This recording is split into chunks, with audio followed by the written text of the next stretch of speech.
Immortality, a prize so great that some would die in attempting to secure it. But are they wise to do so? Maybe not. Immortality might be a curse rather than a blessing. Human beings have a rather basic life cycle. We are born, we learn, we reproduce, we die. Suppose for a moment that a person did not have to die. Suppose for a moment that at the push of a button, someone could be guaranteed eternal life in a once mortal form.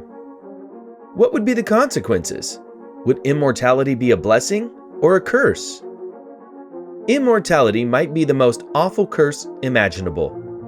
Imagine the physical pain of having a disease eating away at the insides of a person, deteriorating their structure, making them weaker and weaker as the pain grows stronger and stronger. Would one not pray for an end to the pain and suffering? Imagine those you love growing old around you while you remain consistently young.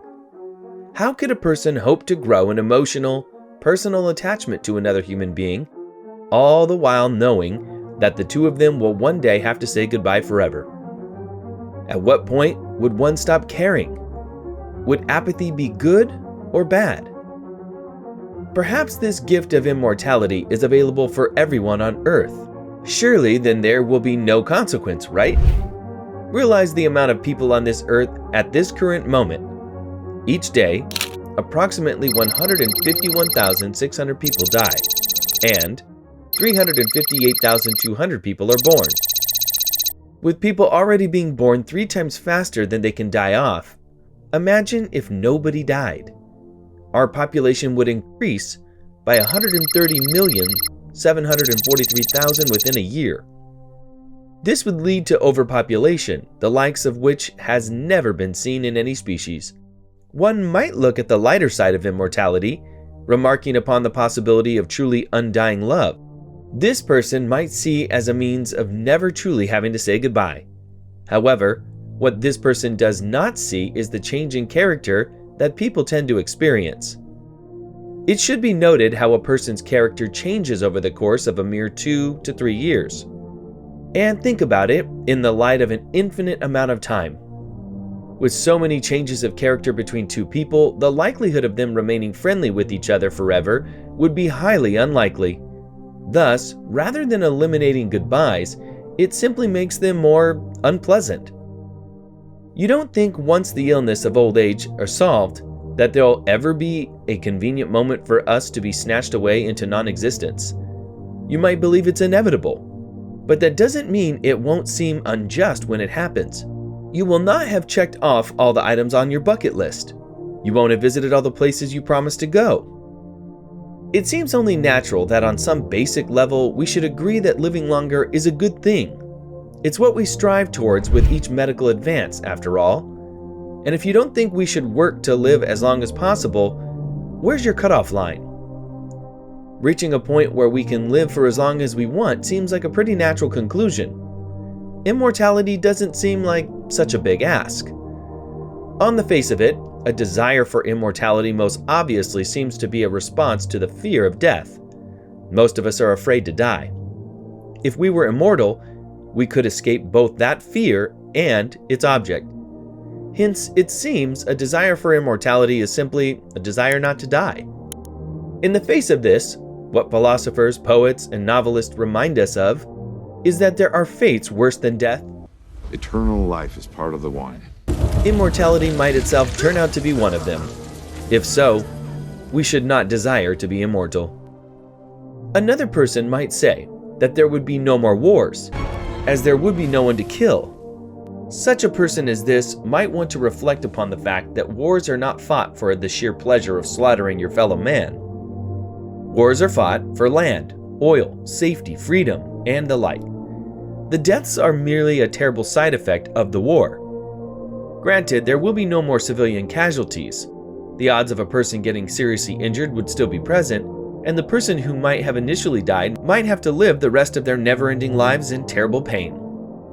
Some might find the idea of living forever a blessing.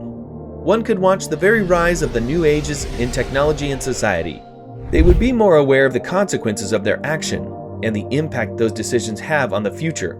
because they would be the ones to live in that future. There would be no way to push away problems onto coming generations because you will remain there and be forced to face the consequences. More people will be made accountable for their choices, and in order to look out for their own benefits, they will take care of the Earth and the civilizations we currently have. Most people are selfish and will protect what will affect them. If people live forever, they will take better care of the world so their future isn't so dreadful. They will better themselves through seeking knowledge and taking care of every aspect of their lives if they want it to continue. Though there are some benefits to living forever, such as having more time, obviously, and watching non-immortal life grow and develop, there are major consequences to consider. If the human population became able to live forever, how would we control the population count? We are an already large sum of species, and dying, no matter the circumstances, helps control that count. Our world will fill and have no way to make way for future generations. The only way to weed the earth would be to kill people, and that goes against the whole idea of the formula in the first place. The formula wants to indefinitely prolong life, and if the only way to continue that life is to kill off another life, then it simply contradicts itself. Of course, the harsh reality is that most of us will find that death comes, in William's phrase, either too early or too late. Too early if we are not yet ready to go, too late if we've gotten to the point where life is already not worth living anymore. Indeed, we hardly need philosophers to convince us that for many people there are fates worse than death. Assisted dying clinics in countries such as Switzerland demonstrate that many people will choose to die rather than carry on in gross physical pain or continued indignity, especially when there is no prospect of recovery. It is a striking feature, however, of most societies that they deny people the choice to die at the very point when they most rationally desire it. Immortality is, obviously enough, an impossible fantasy. Hence, it cannot be a genuine solution to the unfortunate yet elemental facts of the human condition, nor an answer to the fraught complexity surrounding euthanasia as regards both social policy and moral judgment. Nonetheless, the reason such a fantasy endures in popular imagination as well as being a target for philosophical reflection is that it taps into something important about our attitudes towards death. We are not simply afraid of death, we also resent it, because it is experienced as an assault on our personal agency. We can fully control our own deaths in only one direction, and that, of course, is usually no comfort at all. As with so many things in life, death turns out to be more complicated than it first appears. There is much more to consider when it comes to the lasting consequences of immortality, such as its effects on the environment and potential world. There is the fear that it will be a direct blow to societies and religions and force us to look at mortality in a whole new and positive light. There is the fear that the world's population would skyrocket and needed supplies would be so lacking to nourish everybody. Overall, having immortality would be a curse. Society would be in a downward spiral because no matter how much time in the world there is to do good, there is also so much time to do evil. Humans, let's admit it, are a selfish breed and will do whatever to survive. Think about it. That is the boundary and the price of immortality. If you like this kind of video, please don't forget to hit the like and subscribe. With the Idea Haven, light your tomorrow with today.